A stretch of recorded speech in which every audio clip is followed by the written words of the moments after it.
আসসালামু আলাইকুম। কি অবস্থা সকলের? একটি মহান রাজ্যের গল্প শোনাব আজ, যা স্মরণে থাকলে সেই মহান রাজ্যের আদব ও গুরুত্ব রক্ষা করা যাবে। চলুন শুরু করা যাক আজকের আলোচনা। নামাজ।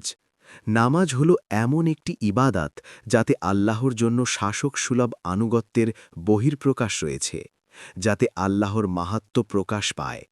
নামাজের প্রতিটি রোকন এবং প্রতিটি পদক্ষেপেই শাসক শাসিতের সম্পর্ক পরিলক্ষিত হয়। যেমন আজান হল শাহী দরবার খোলার ঘণ্টাধ্বনিস্বরূপ।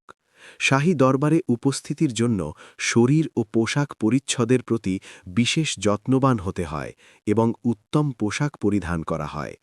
নামাজেও তার বিধান রয়েছে, যেমন খুজু জিনাতাকুম ইন্দা কুল্লি মসজিদিন। রাজদরবারে দৌড়ে নয়, বরং গাম্ভীর্যের সাথে যেতে হয়। শাসকের বিশেষ মজলিসে হাজির হওয়ার পূর্বে কিছুক্ষণ অপেক্ষা করতে হয়।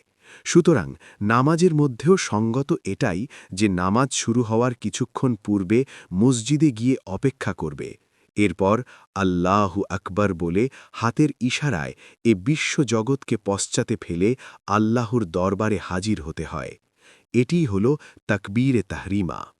শায়েখে আকবর রহমতুল্লাহ আলাইহি লিখেছেন, হাত উত্তোলন করে বাঁধার পূর্বে কিছুটা হালকা ছেড়ে দিবে, যেন পিছনের দিকে সামান্য ইঙ্গিত হয়ে যায় যে সমস্ত গায়রুল্লাহকে পশ্চাতে ফেলে দিয়েছে। রাজদরবারে পৌঁছে সকলে সর্বপ্রথম সালাম বা সম্ভাষণ ও আদব রক্ষা করে থাকে। এ কারণেই নির্দেশ রয়েছে, নামাজের শুরুতেই ইমাম এবং মুক্তাদি সকলেই সানা পাঠ করবে। এরপর উপস্থিত সকলের পক্ষ থেকে একজন প্রতিনিধি দরখাস্ত পেশ করে থাকে। এ কারণেই ইমাম আবু হানিফা রহমতুল্লাহ আলাহি বলেছেন, সূরা ফাতিহা কেবলমাত্র ইমামই পড়বে, কেননা এটি হল দরখাস্ত। দরখাস্তের বিষয়বস্তুটিও আল্লাহ তাআলাই শিখিয়ে দিয়েছেন। সে সম্পর্কে পরবর্তী ভিডিওতে আলোচনা করা হবে ইনশাআল্লাহ।